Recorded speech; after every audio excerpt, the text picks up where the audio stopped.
बिस्मिल्लाहिर्रहमानिर्रहीम। सर हम आज अपनी क्लास के अंदर डिस्कस कर रहे हैं चैप्टर नंबर 9 को, पीओसी प्रिंसिपल ऑफ कॉमर्स के, दैट इज़ रिटेलिंग। सर जैसे कि हमने अपने लास्ट क्लासेस के अंदर या लास्ट प्रीवियस चैप्टर्स के अंदर हमने अपने पास जो डिस्कशन की थी वो रिलेटेड टू द होलसेलर की थी। ठीक है, होलसेलर के अंदर हमने क्या किया था, बेसिकली एक बल्क क्वांटिटी परचेज कर रहा होता है और उसके पास जितनी भी सर्विसेज होती हैं वो प्रोवाइड कर रहा होता है दो पर्सन्स को। एक डिस्ट्रीब्यूटर को, होलसेलर क्या कर रहा होता है, दो काइंड ऑफ पर्सन्स को प्रोवाइड करता है सर्विसेज। प्रोवाइड सर्विसेज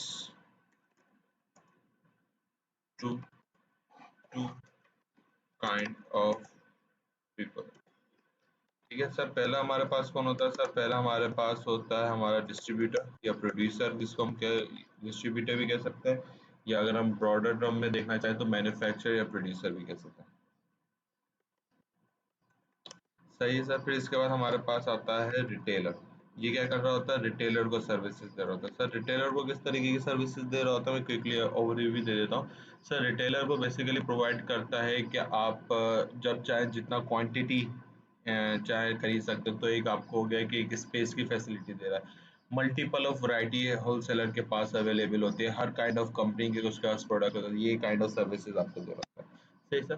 सर अब हम पढ़ने जा रहे हैं हमारा जो चैप्टर नंबर 9 टोटली जो रिफ्लेक्ट है, वो हमारे पास अगर हम चैप्टर नंबर 8 को देखें होलसेलर, उसी से एक हमारे पास टर्म निकलती है रिटेलर की, वहां से मुंसलिक हो जाता है।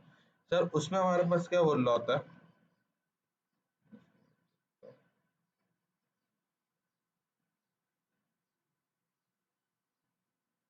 सर उसमें हमारे पास बेसिकली बोलता है रिटेलर कौन होता है, ये भी एक हिसाब से हमारे पास क्या होता है, मिडिल मैन होता है।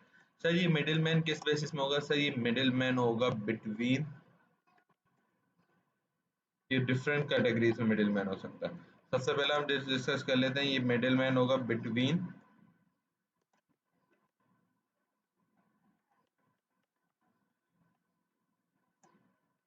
प्रोड्यूसर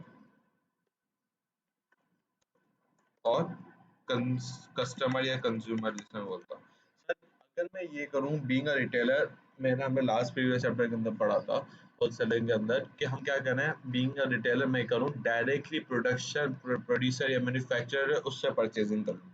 सही, जब मैं डायरेक्टली परचेज करूंगा ना उस पर्सन से, तो वो क्या करेगा, मुझे थोड़े कम दामों में रेट देगा और मैं क्या करूंगा, उससे सामान खरीद कर अपने कस्टमर को दे दूंगा।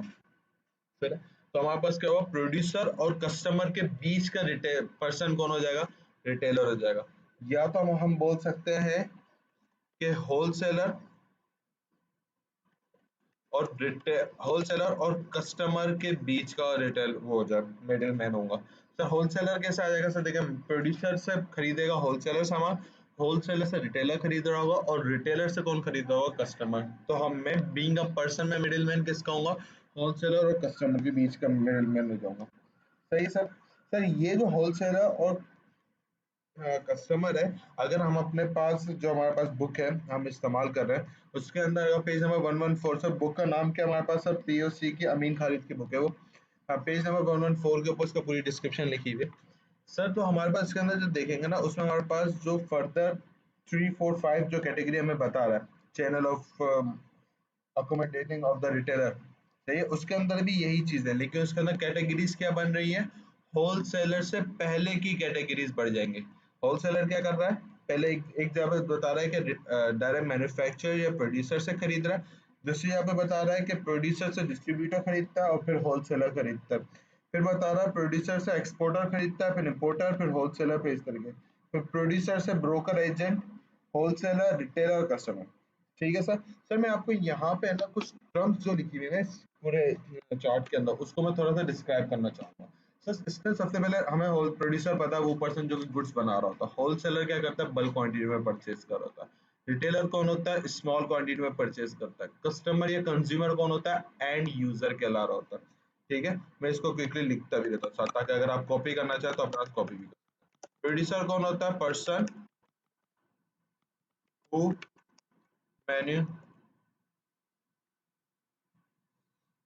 Manufacture the goods. सही है। फिर होलसेलर हमारे पास कौन होता है? सर होलसेलर हमारे पास होता है पर्सन हु परचेज goods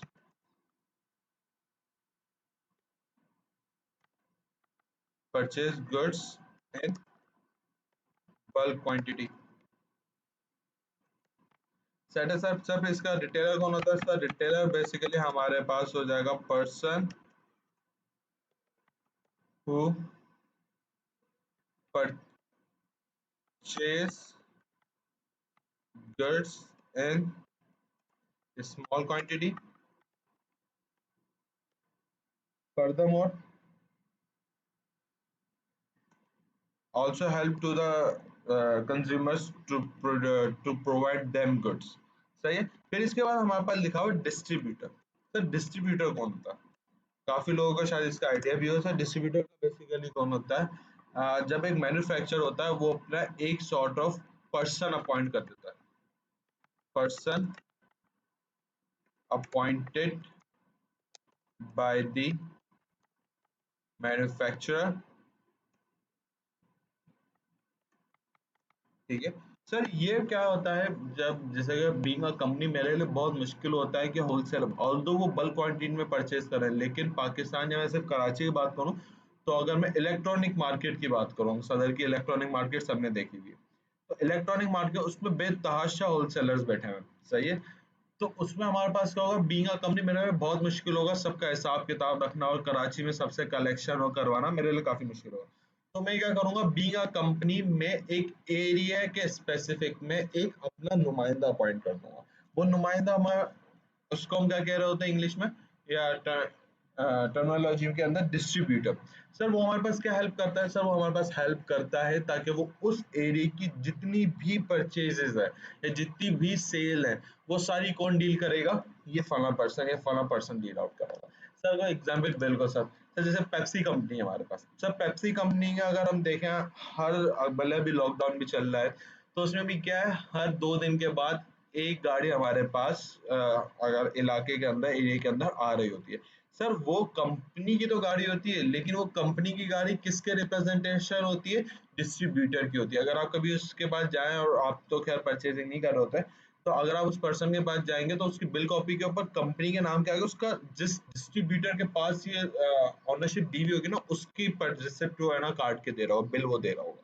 सही। तो डिस्ट्रीब्यूटर बेसिक कौन होता है? एक एजेंट होता है, एक नुमाइंदा होता है किसका? कंपनी का। और उसको अपॉइंट भी कौन कर रहा होता है? कंपनी वाले। सही सर। एक्सपोर्टर और इम्पोर्टर का हमें आइडिया है कि एक्सपोर्टर कौन होता है? वो बंदा जो कि गुड्स बाहर बेचेगा, और इम्पोर्टर कौन होगा? वो जो कि गुड्स बाहर से मंगवा रहा होगा। सर ये कैसे लिंक करेगा? देखिए बीइंग अ मैन्युफैक्चरर मैं क्या करता हूँ, मैं गुड्स बनाता हूँ और मैं क्या कर देता हूँ, बाहर मुल्क में बेच देता हूँ। बाहर मुल्क में जब बेच देता हूँ तो फर्दर ये नहीं होता कि, जैसे फॉर एग्जाम्पल मैं बात करता हूँ, मैंने इंडिया में सामान बेचा, तो जरूरी नहीं है कि इंडिया से होलसेलर के पास जाए।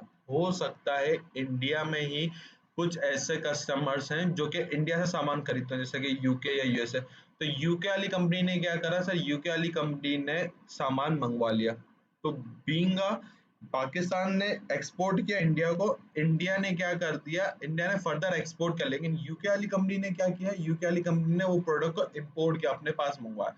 फिर वो प्रोडक्ट हमारे पास किसके पास जा रहा होगा? होलसेलर के पास, रिटेलर के पास और कंज्यूमर के पास जा रहा होगा। सही सर। फिर यहाँ पे आ रहा है एजेंट और ब्रोकर। सर एजेंट और ब्रोकर हमारे पास क्या होता है सर, जैसे कि मैं इसके अंदर एग्जांपल दूंगा building construction. Sir building construction के अंदर हम देखें कि जो बिल्डिंग होती है, जैसे कि अगर आपको अभी अंदाजा भी, अभी पाकिस्तान के अंदर काफी जगहों के ऊपर प्लॉटिंग और हो रही है, इवन कराची के अंदर भी। तो मैं अगर आपको बताऊं, एक हमारे पास बन रहा है रॉयल आइकन टावर, ठीक है, 13D की तरफ, गुलशन इकबाल 13D में। सर ये गुलशन इकबाल रॉयल आइकन टावर क्या है? वो being a royal icon tower की जो मैन्युफैक्चरिंग कंपनी है, वो तो प्रोडक्ट बना रही है, सही है, लेकिन वो खुद से नहीं बेचेगी। या तो एक इनका खुद का एक ऑफिस बना हुआ है।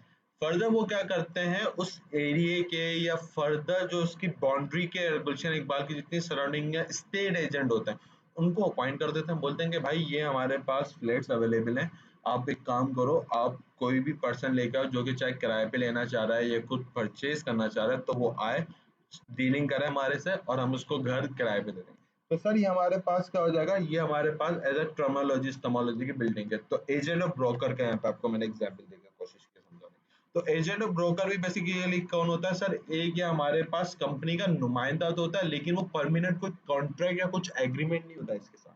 ठीक है, वो बेसिकली क्या कर रहा होता है, वो बेसिकली अगर ये तो मैंने वो बिल्डिंग के पर्सपेक्टिव से समझाया, अगर मैं इसको अंडरस्टैंडेबल करवाऊं विद रिस्पेक्ट टू दी, हाँ अगर मैं विद रिस्पेक्ट टू दी अगर आपको ये समझाने की कोशिश करूं कि प्रोडक्ट्स और मैन्युफैक्चरिंग के, तो सर अगर हम इसमें ये देख लें कि आ, अगर आपने कभी मार्केट में जाए तो आपको दिखता है कि होलसेलर और वो कंपनी के ना कुछ होलसेलर के या मैं बोलूँ कि सेल्स एजेंट अवेलेबल होता है। सही है, अब वो सेल्स एजेंट सर क्या कर रहे होते हैं सर, कंपनी के लिए वो बीइंग ऑर्डर्स लेके आ रहे होते हैं। सही है, अब हम क्या करते हैं, जो सेल वो जो एजेंट और होता है वो क्या करता है, हर एक एक दुकान उस एरिया की हर एक दुकान के ऊपर जाता है, चाहे वो रिटेलर हो चाहे वो होलसेलर हो। अभी हम एग्जाम्पल करेंगे कि वो क्या करेगा, वो सिर्फ अपने पास से सामान है ना होलसेलर के पास जा रहा होगा। ठीक है, क्योंकि हमें चैनल उस तरीके से बनाना है। तो हम क्या बोलेंगे, वो होलसेलर के पास जाके ऑर्डर लेके आएगा, क्योंकि कंपनी भी हर बंदे को फोन करके नहीं बोलेगी यार आपको कितना सामान चाहिए। तो वो क्या करते हैं, एक सेल एजेंट उस एरिया के लिए अपॉइंट कर देता है, जिससे क्या होता है सर, वो पर्सन को ऑर्डर दिया जाता है और वो ऑर्डर कंपनी को ट्रांसफर होकर फिर डायरेक्टली किसको ट्रांसफर होता है, होलसेलर को प्रोडक्ट में ट्रांसफर कर देता हूँ, फिर इवेंचुअली रिटेलर को और कंज्यूमर को ट्रांसफर हो जाता है। ठीक है सर, आई होप ये पॉइंट आपको क्लियर हो गया होगा, और जो चैनल लिखा होता है वो भी आपको पॉइंट क्लियर हो गया होगा।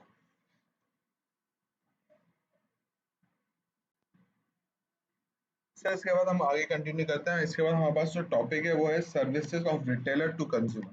सर बीइंग अ रिटेलर मैं क्या सर्विसेज दे रहा हूँ अपने होल कंज्यूमर्स को, क्योंकि हमें पता है वो मिडिल मैन किसके बीच में होता है। एट द एंड अगर देखें, कोई भी एक तरफ पर्सन हो, चाहे वो प्रोड्यूसर हो चाहे वो होलसेलर हो, दूसरी तरफ हमारे पास बीइंग अ रिटेलर मेरे पास कौन होगा, मेरे पास हमेशा एक कंज्यूमर अवेलेबल होगा, एक कस्टमर अवेलेबल होगा, मैं उसको तो सर्विस लाजमी ही दे रहा हूँ। तो सर मैं बीइंग अ रिटेलर में क्या सर्विसेज दे रहा हूँ, services of retailer for consumer. Sir service of retailer for consumer हमारे पास क्या बोलता है, इजी एक्सेस हमारे पास। मतलब अगर मैं यहाँ पे एग्जांपल दूं, आपके जो एरिया के अंदर ग्रोसरी या जनरल स्टोर है, ठीक ठीक है, तो अगर मैं उसके ऊपर मैं रिटेलर ले लूंगा अपने पास जनरल स्टोर को, हमारी जितनी भी हमारे पास ये डिस्क्रिप्शन आ रही है, 7 टाइप ऑफ सर्विसेज आ रही है, उस सब के अंदर हम यही जनरल स्टोर को कंसिडर करूंगा और सोचेंगे कि इसमें हमें किस तरीके से बनता है। इजी एक्सेस सर हमें कैसे दे रहा होता है कि मुझे आराम से मेरे घर के बाहर ही अगर मैं देखूं तो मेरे पास एक जनरल स्टोर अवेलेबल होता है, मैं वहां से जो सामान चाहूँ खरीदूं अपने हिसाब से और लेके आ जाऊं, इस्तेमाल करूं। ठीक है, चाहे अगर अभी लॉकडाउन भी चल रहा है तो अभी हमारे लिए काफी मुश्किल हो रहा है कि हम इम्तियाज जाएं या हाइपर की तरफ, हाइपर स्टार की तरफ और जाएं। तो हम क्या करते हैं, अपने जो भी हमें थोड़ा बहुत अगर सामान चाहिए है इमीडिएटली, तो हम क्या कर रहे होते हैं, वहां से जाके सामान लिया और लेके आके अपनी जितने भी यूजेज करनी है उसको कर सकते हैं। Retailers are easily accessible since they are formed for their business on or near residential area. The customer can buy with a minimum of efforts, has no travel along the distance and can buy the nearest point of sale. Sir वही point इसने लिखा हुआ है कि घर के नजदीक होता है, ज्यादा दूर नहीं जाना पड़ा होता, सामान लिया इस्तेमाल कर लिया। फिर बोला है क्रेडिट फैसिलिटी, अगर हम कभी भी अपने एरिया के अंदर जाएँ और अगर वो हमें अच्छे तरीके से जानता भी होगा, अगर वो सिंस वो एरिया का होगा तो हर जो उसके बाद डेली रूटीन के कस्टमर्स होते हैं उनको जानता है। तो अगर फॉर एग्जांपल मैं उस पर्सन के पास गया, ठीक है, मैंने सामान लिया और मेरे पास सब पैसे शॉर्ट पड़ गए, तो वो हमें ये नहीं बोलेगा कि जाओ बेटा घर से पैसे लेके आओ। वो क्या बोलेगा, ठीक है आप ले जाओ, कोई मसले की बात नहीं, कल पैसे आ जाएंगे या आपके वालिद साहब आएंगे या तो है ना, मैं आप उनसे मैं पैसे ले लूंगा। तो इससे हमारे पास क्या पता चलता है कि हमारे पास एक क्रेडिट फैसिलिटी मिल जाती है। क्यों? क्योंकि एक रेजिडेंशियल इलाका होता है तो उसको पता है कि यार ये यहीं का रहने वाला है। वेयरएस अगर मैं इम्तियाज की बात करूँ तो इम्तियाज में जाके अगर मेरा पैसे शॉर्ट हो जाएंगे तो बोलेगा सर सामान यहाँ रख दें, वो आपको उधार के ऊपर सामान नहीं देगा। क्यों? क्योंकि एक तो उनकी पॉलिसी भी नहीं है और दूसरा वो आपको जानता भी नहीं है। सही है सर, तो ये आपके पास एक बेनिफिट आता है। Retailer all kind of offer for their customer credit services, many of them extend monthly charge account on which no interest is charged। ठीक है सर, एक तो मैंने जनरल स्टोर की बात ली थी, फर्दर मैं एक और एग्जांपल इसके अंदर दूंगा। अगर आप डेयरी प्रोडक्ट्स इस्तेमाल करते हैं और अगर आप नॉर्मल खुला दूध जो मिलता है वो इस्तेमाल करो तो आपको पता होगा कि आपके घर में जो दूध आता होगा, फॉर एग्जांपल अगर आप मिल्क पैक नहीं इस्तेमाल कर रहे, जो पैक नहीं इस्तेमाल कर रहे, खुला दूध इस्तेमाल कर रहे हैं, तो हर दिन के पैसे नहीं दिए जा रहे होते दूध को, दूध वाले से महीने टू महीने हिसाब किया जा रहा होता है। ठीक है, ये मतलब आपको एक महीने, यहाँ पे तो जनरल स्टोर वाला क्या था, 1 से 2 दिन का लिए उधार देता है, लेकिन दूध वाला आपको क्या करता है, डेली बेसिस के ऊपर आपको मिल्क प्रोवाइड कर रहा होता है, लेकिन उसका जो चार्ज होता है वो महीने के बाद आपसे ले रहा होता है। सही है, और जो महीने के बाद भी होता है, हमने अकाउंटिंग के अंदर भी समझा हुआ है कि उसके ऊपर इंटरेस्ट और नॉर्मली लग जाता है। तो यहाँ पे हमारे पास क्या होगा, यहाँ पे हमारे पास किसी भी किस्म का इंटरेस्ट चार्ज नहीं होगा सर। वैरायटी, जनरल स्टोर होगा, वैरायटी ऑफ प्रोडक्ट तो एज यूजुअल अवेलेबल ही होंगे। The wholesaler center his business activity for the collection of the quantity of goods so they can sell in any quantity as want by the retailer. Since the capital is consumed in maintaining large quantity, they are unable to maintain a wide variety of goods to a number of products.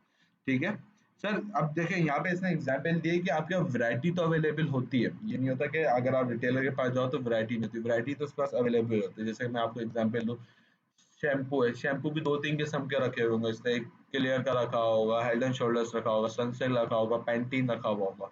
या मैं अगर Surf की बात करूँ, washing powder है, तो इसमें bonus भी रखा होगा, सर्फ एक्सेल, एरियल। लेकिन अगर हम इसके कंपैरिजन में एक होलसेलर कंपनी को देखें या एक होलसेलर स्टोर जैसे इम्तियाज हो गया, ये एक सुपर मार्केट हमारे पास। तो इम्तियाज में आप नाम सोचें वो प्रोडक्ट आपको लाजिम मिलेगा, अगर वो पाकिस्तान के अंदर अवेलेबल होगा और बैंड नहीं होगा, तो मोस्ट प्रोबेबली वो प्रोडक्ट आपको वहां पे मिल जाएगा, क्योंकि इनके पास एक लार्ज कैपिटल रखने की सलाहियत होती है। तो वो क्या करते हैं, वो आराम से उस कैपिटल को कंज्यूम कर रहे होते हैं और इसको इस्तेमाल कर रहे होते हैं। ठीक है। On the other hand, the retailer emphasizes the variety. He does not concentrate in the quantity and prefers the variety of the offering to the customer. Thus, the customer is engaged to buy the retailer of the company. तो वही point है कि इसका products तो available होते हैं, large quantity नहीं होती, कम क्वांटिटीज अवेलेबल होती है, लेकिन वो फिर भी रखता है। होम डिलीवरी, रिटेलर क्या कर रहा होता है सर, अगर आपके एरिया की कोई दुकान है तो वो आपको एक और सर्विसेज भी दे रहा होता है कि होम डिलीवरी दे रहा होता है। सर ऐसे कैसे, इम्तियाज इम्तियाज ने खैर अभी ओपन नहीं की भी अपनी होम डिलीवरी सर्विसेज, इसका प्रोग्राम है फ्यूचर में इंशाल्लाह वो होम डिलीवरी सर्विस ओपन कर रहा होगा। लेकिन अगर हम जनरल स्टोर, अगर हमारे पास एक रिटेलर है हमारे एरिया का, उसके पास, जैसे मैं अपनी एग्जाम्पल देता हूँ, मेरे घर के पास एक दो रिटेलर शॉप है, जनरल स्टोर है। मुझे कभी भी कोई सामान की रिक्वायरमेंट होती है और मेरा दिल नहीं हो रहा था नीचे जाने का, तो मेरे पास उसका कॉन्टैक्ट नंबर है, मैं उसको कॉल कर देता हूँ, बोलता है यार मुझे ये सामान चाहिए, आप काइंडली अपने बंदे को भेज दें, सामान भेज दें और मुझे इससे पैसे भी ले जाए। तो वो क्या करते हैं सर, वो आराम से मेरा सामान दे जाते हैं और सर्विसेज ले लेते हैं, पैसे जो जितने भी चार्ज हो रहे होते हैं, अगर कोई डिलीवरी चार्ज होते हैं वो भी कर लेते हैं। ये तो मैंने जनरल स्टोर की भी एग्जाम्पल दे दी, क्योंकि हमने अपनी मेन जनरल स्टोर की एग्जाम्पल रखी है।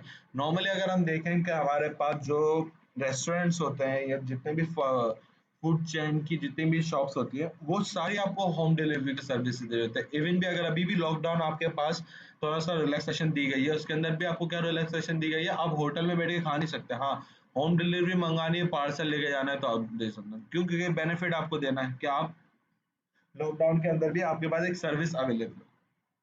Most of the retailer offer to the customer home delivery service. He can place the order on phone or visit to a shop and may ask for home delivery. This practice is usually common in grocery business. ये बहुत common है, जैसे अगर हम देखें कि दराज ने भी अभी ओपन कर दी है कि डी मार्ट के नाम से कि आपको जितना भी सामान चाहिए मंगवा लीजिए। फर्दर हाइपर के अंदर भी ये चीज़ अवेलेबल है, हम मार्ट है उसके अंदर भी ये चीज़ अवेलेबल है। तो मुख्तलिफ ऑर्गेनाइजेशन इस चीज़ के ऊपर काम कर रही हैं कि होम डिलीवरी सर्विसेज आपको दे सकें। सब सेल रिटर्न, सर रिटेलर के अंदर भी, इवन होलसेलर के अंदर भी बेनिफिट तो खैर होता है कि आप क्या होता है, अगर आपको कोई सामान लेके गए और आपको सामने ना आया तो आप वापस करवा दो, मसला ही नहीं। Many retailers, especially those selling convenience or staple goods, accept sale return for their customer. वो आराम से अपने पास goods को है ना accept कर लेते हैं, sale return कर लेते हैं। कैश डिस्काउंट, रिटेलर आपको कैश डिस्काउंट देता है, लेकिन ऐसे जितना नहीं ज्यादा दे रहा होता, ठीक है, क्योंकि उसको भी अपना इनकम और कमानी होती है, लेकिन कैश डिस्काउंट फिर भी आपको मिलता है, क्योंकि वो आपके एरिया की होती है, वो आपको थोड़े कम पैसे करके दे देता है। The retailer allows a cash discount to its customer who buy on cash.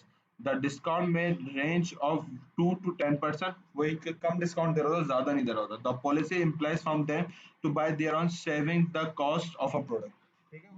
की कोई खास वजह नहीं होती, वो ये होता है कि कस्टमर मेंटेन हो जाएगा और थोड़ा बहुत अपना प्रॉफिट कम हो जाएगा, लेकिन एक बेनिफिट्स हमारे पास आ जाएगा। सेट है। फिर आ रहा है हमारे पास small amount. Sir the retailer sell the goods to the smallest possibly quantity of goods. The customer enjoy the facility, save money, space and maintenance costs. The facility of buying in a small quantity makes it possible for him to buy fresh goods to fulfill the immediate need. Sir अगर हम यहाँ पे बात करें, मैं quickly जितने भी हमने अभी तक पॉइंट्स पढ़े उसको लिख भी लेता हूँ अपने पास। इससे पहले हमने पढ़ा था वैरायटी, सही है सर। फिर इसके बाद हमने पढ़ा था होम डिलीवरी किस तरीके से होता है, कौन कौन से नॉर्मली अभी भी पाकिस्तान के अंदर है, अभी कराची के अंदर बात की जाए तो आपको ये सर्विसेज दी गई है। सेल्स रिटर्न की एक फैसिलिटी आपको होती है इजीली अवेलेबल। फर्दर आपके पास अवेलेबल होता है कैश डिस्काउंट की फैसिलिटी। फिर फर्दर आपके पास अवेलेबल होता है स्मॉल अमाउंट की। सर स्मॉल अमाउंट का क्या मतलब होगा? सर देखें, आप अगर एक जनरल स्टोर अगर हम इम्तियाज में भी जा रहे होते हैं तो हमें पता होता है एक पैकेट बना हुआ होता है, अगर मुझे दाल भी चाहिए तो आधा किलो और किलो वाले पैकेट्स अवेलेबल होते हैं। ठीक है, आपको लूज में नहीं मिलेगी। अगर आप बोलोगे मुझे आधा पाव मिल जाए या पाव मिल जाए तो आपको वहां पे नहीं मिल सकती। लेकिन अगर आपके जनरल स्टोर की बात करूं नॉर्मली, तो वो क्या करता है, आपको जितने आपको आधा पाव चाहिए वो आधा पाव पे आपको क्वांटिटी देने के लिए तैयार होगा। क्यों सर? क्योंकि उसका छोटी मोटी क्वांटिटी को भी फुलफिल करना, जो वो पर्सन जो कि 1 किलो दाल अफोर्ड नहीं कर सकता डेली बेसिस पे, वो ऐसा तबका मजदूर तबका लेबर है, वो डेली वेजर्स हैं, उनके लिए 1 किलो दाल का मतलब है तकरीबन 150-180 रुपए, जो कि इनकी पूरे एक दिन का खाना हो सकता है, 4-5 लोगों का आटा चावल और थोड़ा बहुत अगर तेल। तो क्या करते हैं, वो थोड़ा थोड़ा सामान भी अगर आपको चाहिए होता है तो वो आपको फैसिलिटी दे रहे होता है। उससे बेनिफिट क्या होता है, हर बंदा परचेज कर सकता है, जो इमीडिएटली नीड्स होती है पर्सन की वो भी फुलफिल हो सकती है, तो ये सारी फैसिलिटीज आपको मिल रही होती है। सर इसके बाद हमारे पास आता है services for wholesaler and producer. Being a company या बीइंग अ रिटेलर, मैं क्या सर्विसेज दे रहा हूँ होलसेलर को या, सर अभी हमने डिस्कस किया था कि देखें बीइंग अ रिटेलर में सिर्फ दो ही पर्सन को है ना बेनिफिट दे सकता हूँ। या तो एक तरफ तो मेरे पास कंज्यूमर होगा जिसको मैं डेली बेसिस पे अपना सामान बेचाऊँ, दूसरी तरफ सर मेरे पास कौन होगा? सर लास्ट में दूसरी तरफ या तो मेरे पास प्रोड्यूसर होगा या मेरे पास मैन्युफैक्चर वो होगा होलसेलर होगा, तीसरा कोई पर्सन नहीं हो सकता। तो मैंने क्या बोला, services for wholesaler and retailer. Sir services क्या दे रहा हूँ, नॉर्मली मेरे पास दो ही किस्म की वाइड डिस्ट्रीब्यूशन है यहाँ पे। सर वाइड डिस्ट्रीब्यूशन का हमें क्या मुराद होगी? सर एक लार्ज पब्लिक को मैं डील कर रहा होता हूँ, सही है। अगर मैं यहाँ पे बात करूँ बीइंग अ होलसेलर की, तो होलसेलर का तो ये होता है कि वो बल्क क्वांटिटी बेच रहा होता है। लेकिन अगर मैं ऑन दी अदर हैंड देखो, इम्तियाज इम्तियाज भी बल्क क्वांटिटी में दे रहा होता है, लेकिन वो आपको लूज प्रोडक्ट्स भी देने के लिए अवेलेबल होता है। तो ये क्या हो गया, एक वाइड डिस्ट्रीब्यूशन चैनल हो गया कि अगर आपको पता हो, इम्तियाज के अंदर सिर्फ ये नहीं होता है जो घर वाले ही पर्सन आके खरीद रहे होते हैं।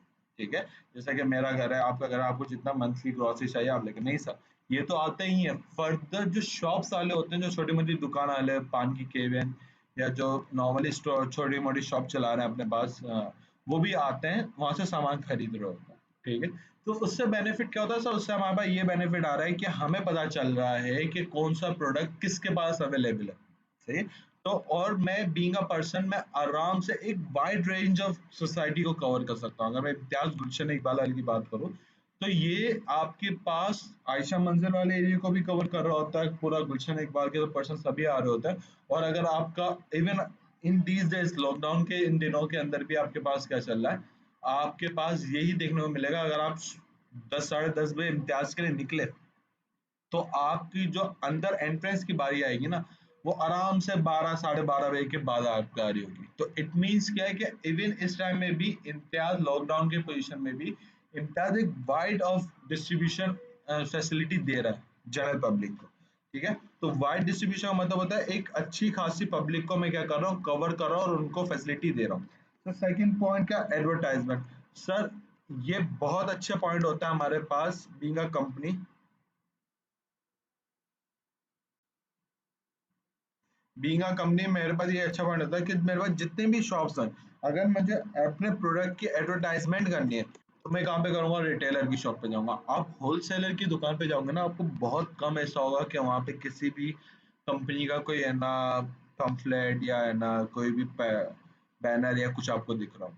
इवन आप अगर आपको ज़्यादा से ज़्यादा बेनिफिट्स या आपको जो एडवर्टाइजमेंट दिख रही होती है वो कहाँ पे दिख रही होती है, रिटेलर की शॉप पे दिख रही होती है। रिटेलर के पास है ना पूरे एक है ना अगर आप जाएंगे तो जनरल स्टोर की बात करूँ तो उसके बाद पेप्सी कंपनी के है ना एक फ्रिज दिया हुआ होगा तो वो एडवर्टाइजमेंट है।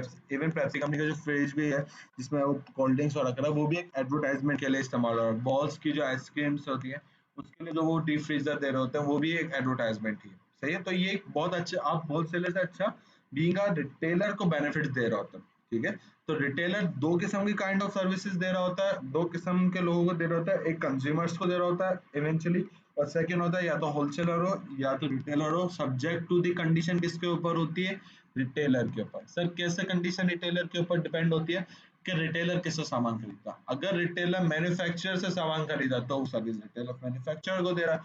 अगर वो होलसेलर से ले रहा तो होलसेलर को बेनिफिट दे रहा। क्लियर है सर? सर इससे मेरा एक सवाल उठता है। सर आपने अभी बताया कि ये मेरी आदत है कि मैं खुद से सवाल पूछता हूँ। सर आपने भी बताया कि एडवर्टाइजमेंट अगर एक होलसेलर भी है, होलसेलर भी अपना तो कोई प्रोडक्ट नहीं बना के बेच रहा होगा, सही है।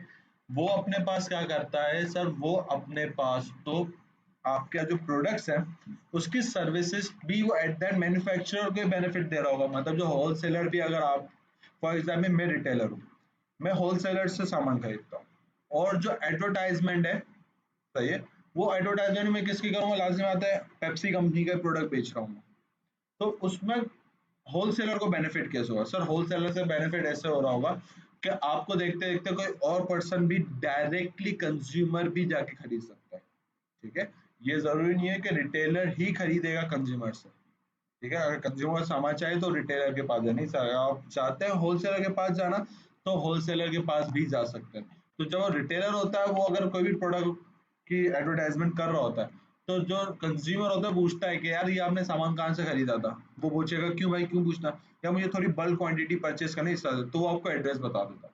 तो ये भी क्या हो जाएगा, एक एडवर्टाइजमेंट का ही सिलसिला हो जाएगा कि आपने पर्सन को अपने जो आपका कस्टमर था आपने उसको दूसरी जगह रेफर कर दिया subject to the bulk purchase. That is it. Sir इसके बाद हमारे पास आते हैं kinds of retailing. Sir kinds of retailing हमारे पास एक अच्छा टॉपिक है और इसके अंदर हमारे पास दो दफा 2011 रेगुलर और 2013 रेगुलर के अंदर भी सवाल पूछ चुका है।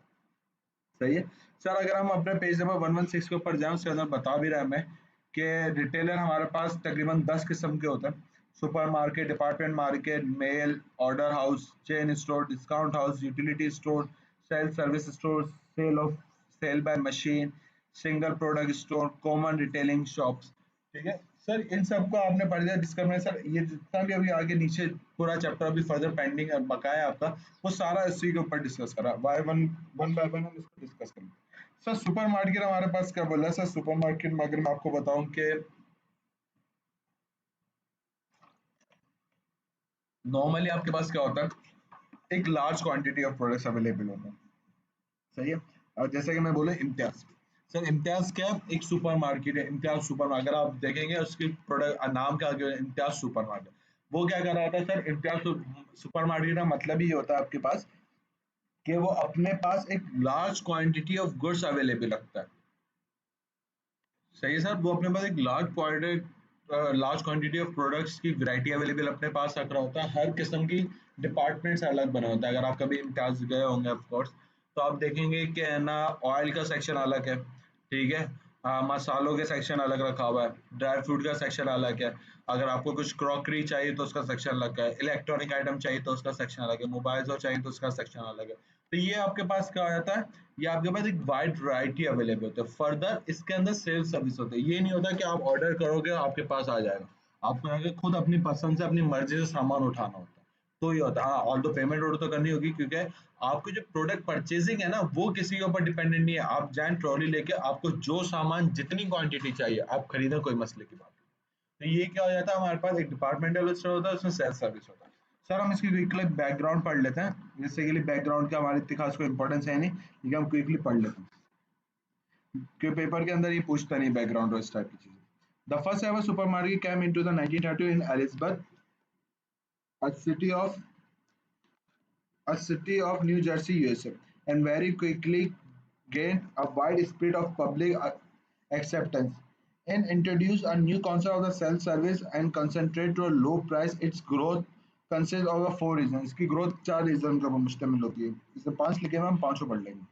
Offering new type of service, self-service, replacing the salesman.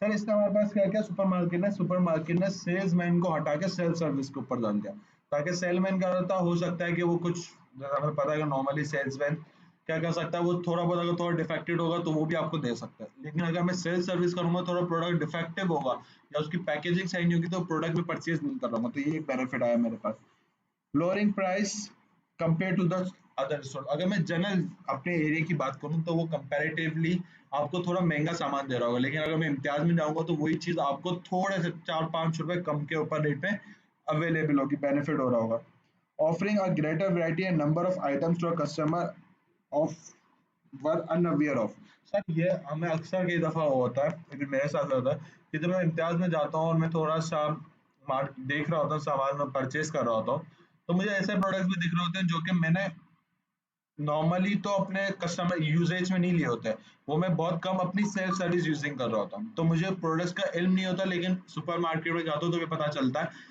कि यार ये भी प्रोडक्ट है जो कि मैंने आज तक इस्तेमाल नहीं किया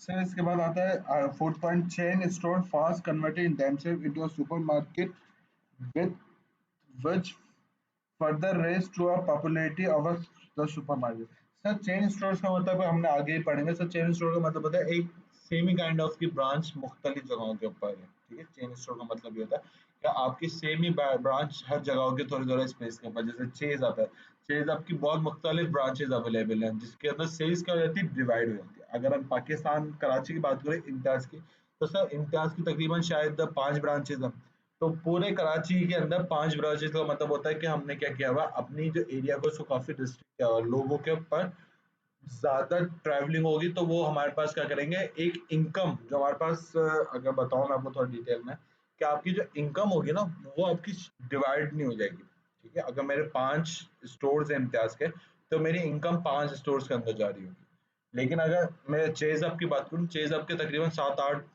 स्टोर से तो उनकी इनकम क्या होगी डिवाइड हो जाएगी सही है सर तो ये एक हमारे पास है ना चेन सुपर मार्केट और चेन स्टोर्स के अंदर भी आप इतनी ज्यादा प्रोडक्ट्स अवेलेबल नहीं कर सकते ठीक है क्योंकि आप बोलते हैं कि ये प्रोडक्ट वहां पे रख देते हैं ये वाला प्रोडक्ट हम उस ब्रांच में रख देते हैं लेकिन अब सुपर मार्केट में क्या होगा एक ही प्रोडक्ट एक ही जगह के ऊपर हर किस्म की वैरायटी अवेलेबल होगी ठीक है अगर इम्तियाज की बात करूँ उसके अंदर सिर्फ आपको ग्रॉसरी नहीं मिलती आपको अदर कॉस्मेटिक थिंग्स भी चाहिए होते हैं अगर आपको कपड़े भी चाहिए तो हर काइंड ऑफ प्रोडक्ट आपके पास अवेलेबल होता है सही है सर फिर आता है the word super generally attract customer वे एक पॉइंट है लेकिन क्या लिखा हुआ है सुपर के यहाँ से लोग काफी अट्रैक्ट होते हैं कि यहाँ सुपर मार्केट है तो सब चीजें अवेलेबल होंगी super market usually deals in fresh fruit vegetables medical crockery spare parts toy perfumes toiletry hosiery ready